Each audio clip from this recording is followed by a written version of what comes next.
Hi everybody, how are you doing? Happy New Year! Or if you're watching this today, have fun tonight and New Year tomorrow.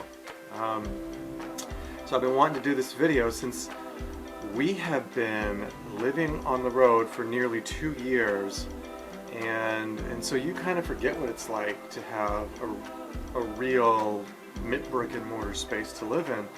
And so having been here for a few weeks, it's amazing how many things that Noelle and I noticed, and we were talking about them, and so I was like, oh, this would be something we talk about so that you can get an idea from my point of view what real differences are and what really matters to me. What have been the biggest differences to me? And so it's the top 7 things I thought of. There were more things, but they were kind of petty. So the top 7 things, and I'm going to go from least important to most important. So the least important thing on that list of the number 7 will be electricity and always on Wi-Fi. Now this may seem like, holy crap, are you serious? Like, that's the thing I'd miss the most, is just being able to turn a light switch on anytime I want and just get online and Facebook and all that other stuff, YouTube. And interestingly enough, when we started this journey, that was a big deal. When we built the van out, we didn't have solar for over a week in the van. And so we didn't have any electricity. We had flashlights and headlamps and stuff, and I have a playlist for the whole build, and the solar was one of the last things that we put in. I have a playlist for that if you want to take a look at it. And the Wi-Fi thing, that was really hard to get over, not having Wi-Fi all the time and just being able to do whatever I wanted, and having a data plan you had to stay within, because we have a cheap, we have Walmart's brand, Total Wireless, and we have 5 gigs of data, and it's not that much if you want to watch YouTube videos, or pretty much just YouTube videos or Netflix or anything. You can't really do much of it. So that took some time getting used to, but now, after a few weeks of having Wi-Fi, I'm ready to get out of here. I'm tired of being so connected to internet, to YouTube, and I want a break. I'm ready for that. So electricity, we have electricity with solar, but you have to pay attention, you have to watch it, and it's not really that big a deal. Even when we were out of electricity, like one of my earlier videos, when it was cloudy, we still didn't have that many problems. We were fine. Okay, so the number 6 is room to spread out. This one I thought I'd really like. I was like, oh yeah, we've been here for like 2 years. I could just spread things out, put things away, and not everything is compacted into that little, like, what, 60 square foot space. And very quickly, within a couple days, I realized, gosh, where's my stuff? Where did I put that? Where's this? Like, in the van, everything has a home. And here, you can just put it anywhere. There's a bedroom, there's a little bedroom, there's a kitchen, there's a living room, there's a little bathroom. So you have toiletries in here, and there's 2 bathrooms. So you have toiletries in 2 separate spaces. You have your clothes over here. And I found that I really didn't like that much. I like having everything in one place and one easy place to find it. And like, things to spread out, it gets messy. Like, here's a picture of our dining room table, which is just a folding card table, but everything's just kind of clunked out, and it's not real neat and orderly. It may not look too messy to you, but in the van we don't do that. And so it's, that's kind of important too, that whole everything has a home, and as soon as you're done eating, everything gets put away and back for traveling again if you decide to drive, and the table gets put away. And so I like that neat part of our life where everything, I'm not a neat freak or anything, but it's enjoyable to know where everything's at and not feel like, gosh, where did I put my shirt, or where did I put my vest, or where's my gloves again? So that's number 6. And for number 5, we have a big refrigerator. That's another big thing we noticed, was right now And there's a video for this too if you want to take a look at it in my playlist for our fridge, our 12-volt fridge. It's a 48 quart, cooler type fridge. And it works great for us, and we have our simple needs in there, and we have a few days worth of food. And as you can see in this picture here's the fridge that we are using now, a big full stand-up fridge with a full freezer. And we never even had a freezer, and so not a big deal at all. Other than we're out in the country, and so you have to like stock up on stuff because you don't want to drive all the way into town every time you want something. As opposed to sleeping at Walmart, you just get up and go into Walmart, get your stuff, and then come back. The fridge I didn't really care about. Maybe that's important to you that you have a freezer and you have a fridge. And if that's true, then they do make options for that. And when we lived in the school bus, the converted school bus, we had these 60 quart 12-volt fridges and what they do is you just set the temperature. So you can have it set at freezer temperature or at refrigerator temperature. So we just had two, one freezer, one fridge. And what we found as we got more healthy, we didn't eat frozen foods, frozen pizza, anything processed. Everything we ate was fresh, and within a month of moving in the school bus, we didn't eat anything. We didn't use the freezer at all, except for like leftovers. Because we didn't eat processed food anymore, and if everything's fresh, then you go buy fresh food a lot. So the fridge was not a big deal at all. And it is nice though to be able to that whole number 6 of like needing room. It's nice that when Noelle's cooking our big salad, I can walk behind her into the fridge, get stuff for her, put things away. Oh, I forgot this, can you grab it while she's chopping? In the van you can't do that. When you're in the kitchen you can't get by very easily. So she's cooking and that's it. She's in there, it's like a wall, her body's a wall, so I can't help her cook. So that's something to think about, but really I didn't even notice it until she's like, hey, can you open the can of tuna for me, or can you do this? And I'm like, oh, I can, this is cool, I get to help her. But, it's just something you get used to. And number 4 is toilet.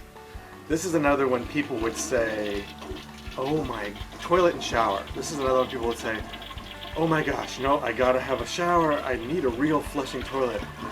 Composting toilets are disgusting. I would never poop in a toilet in a bucket and put sawdust on it. Oh my gosh, and oh, it's gonna stink. And the reality is no issue. I mean, when we lived in the bus, we had a composting toilet for 13 months. 2 years of the composting toilet in our Sprinter van. I mean, we're used to it now, and there's no smell, and really there is no difference. I mean, I couldn't say flushing a toilet's bad, but I would also say that there is no difference between the two. There's nothing to it except once a month I have to get rid of the compost, poop compost, but it only takes like 5 minutes, and I clean the toilet every month. So every month the toilet gets a full cleaning, which I don't know if maybe some of you are better at this, but I was lazy about that stuff, and the toilet didn't always get cleaned as much as it should. So toilet's no big deal. Showering, no big deal at all. Right now I'm showering about twice a week since we're doing yoga a lot, which is the next one. I'm showering like twice a week, and when we're on the road, we find a place to shower. Once a week usually, sometimes once every 2 weeks. But we have baby wipes, and we have rubbing alcohol we spray on our parts that get smelly, and we just stay clean that way instead. So the showering isn't really a big deal at all. Now, Noelle might say something different about that. She may say, I love the shower, but really she's only showering maybe twice a week as well. So that was number 4. And number 3 on my list of things that I really like or that are different about the 2 spaces is yoga. I love doing yoga. Yoga, so good for the mind and the spirit and the body. Oh my gosh. Any of you guys out there who thinks it's just stretching, like I used to think, it's just stretching, I can do push-ups, it's not. I mean, by the time you're done doing a 1-hour yoga session, it's like you did cross-country skiing or swam, for an hour in a pool. You are just like exhausted, and so you sweat a lot when you do yoga, and so that's one time showering would be nice, that we do shower when we do yoga twice a week. But being able to put our yoga mats out and just do yoga, you can't do that in a van. And that's one thing that is definitely better about a bigger space in an apartment or a house. Doing yoga for us, that's the one thing that we really enjoy. We can do yoga when we want. It's not a big production. We don't really like to do it outside in general, because you get so sweaty. We usually do it naked, and can't do that outside. But we've really gotten a routine, and I've gotten some of those strength yoga moves, like you see some of those, like some of crazy yoga moves you see, like what's the one I just got, and I can hold it, standing pigeon, the double diamond version of standing pigeon pose, which you kind of do a crisscross your legs, right? Indian fashion your legs, and you do a handstand with your legs crisscrossed. I've been trying to do this for many months, and I just got it where I can hold it with my whole body in the air with my legs crisscrossed in a handstand for like 5 seconds. That was amazing, and oh my gosh, I've been working on that for months. And so I wouldn't have been able to do it because it's a nice even floor here, and so amazing. So cool. So yoga, definitely better here, but we're going to be doing it in the park, I think. Number 2 is water. This one I thought I would really like, because we had 2 6-gallon jugs and a foot pump, and we pump water, and we don't have hot water. So no hot water, and we have to pump it by foot, and then I have to go find places to fill it up, the jugs. And so I thought, oh yeah, this is going to be really cool. I don't have to fill water up. I can just wash it. It's hot water, you know. Doesn't really matter. I talked to Noelle this morning about it for this video, and she goes, yeah, I kind of like the hot water, but not really that important. She goes, I don't even think I'm going to miss it at all. And for her, like pumping water with her foot, no big deal. And so having running water and hot water, we're not going to miss it all. Now that may be something you do miss, and we thought we'd want it. When we had our school bus, we had a propane, one of those on-demand propane hot water heaters. And because we thought, of course, you got to have hot water. And we had a 60-gallon tank under our bed. And like the second day we were there, the lines froze because it was like -20 below. It was a horrible winter day. The lines froze inside the hot water heater and broke it. And so we had hot water for one day. And so we haven't had hot water since, in over 3 years of living this life. And we're just used to it. No need for hot water. So not a big deal. And the most important difference for us, that is the biggest difference, is the connectivity to my partner, to Noelle. In the van, we know what we're doing. We have even our, it's kind of gross, but we're in such a small space, we have a curtain, so I know when we go to the restroom, we know when we're doing it. We know when we're going to the bathroom. We know who's eating, what we're eating, what we eat together. And here, our family lives upstairs, and so Noelle goes up and hangs out with family and stuff. I stay down here sometimes. I may go outside and work in the shop. When I was fixing the toilet, I did an upgrade to our toilet to the P system, so we wouldn't have any more accidents. And so, and then we come back and we're like, what'd you do? What'd you do? And it's like, we don't deal with that in the van. Like, we are together all the time. And that may be like, oh my gosh. But we're fit for each other. We're a team. And so that has been hard to get used to, not being with her all the time and not being really connected with everything we do and not knowing what she eats, or, the bowel movements thing. That's kind of stupid. But it's just one of those things you get used to knowing, and it's just normal.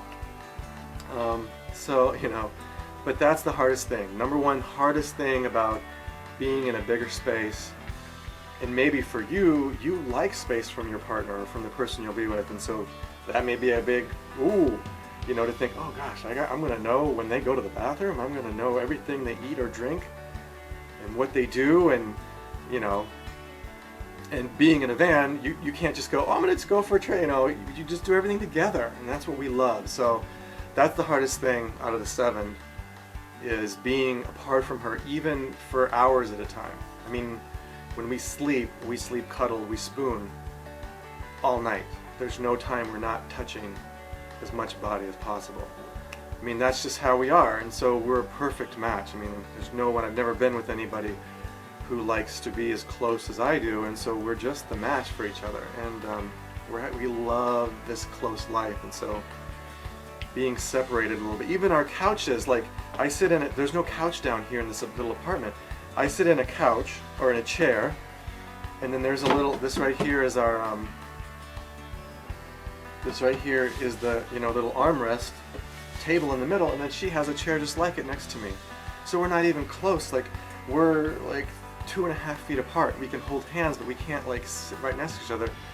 And that's been hard. Just, I mean, that's, you know, maybe that sounds weird to people, but hey, it works for us. So it's going to be nice to get back where we're, you know, closer together. All right, everybody. I hope you have a great new year, and a lot of this stuff I thought would be hard, or we would like, or we wouldn't like. Go out and do something and see if you like it or don't. You know, if it even matters. Like hot water. Personally, I would have never imagined I could live without hot water before we did it for 13 months in the school bus. Now I can't. What's the point? I mean, it's nice when it's cold to wash your hands in hot water, but we just go places it's not so cold, so it's not a big deal at all. And so it's just one of those things, like you may think, I gotta have a big closet, I gotta have 10 pairs of shoes, I gotta have this, I gotta have that, or whatever your dream is that something's holding you back from, just go try it. And then you'll see, oh, this doesn't really matter, oh my gosh, this really matters, and then fit that into the thing. But you may find that these things that you hold on to in this American society as important, like square footage and hot water and showers all the time, and having the newest phone and the best data plan and being able to get on to Facebook anytime you want. Those things just go away. Those things melt away when you're doing what you love. When you're living your passion, you're not going to care about going on Facebook or YouTube as much, because you're living your passion and you're happy with what you're doing and you're living a full life. And Facebook has so much less power when you're doing what you really want to do. I take that from experience, being a corporate IT guy, running an IT department, and living a fully 24/7 job life. I lived that life. I couldn't imagine living without it. Now that I don't, and I'm a writer, I love my time. I love my quiet space. All right, everyone, go do something crazy. Bye. Have a great new year.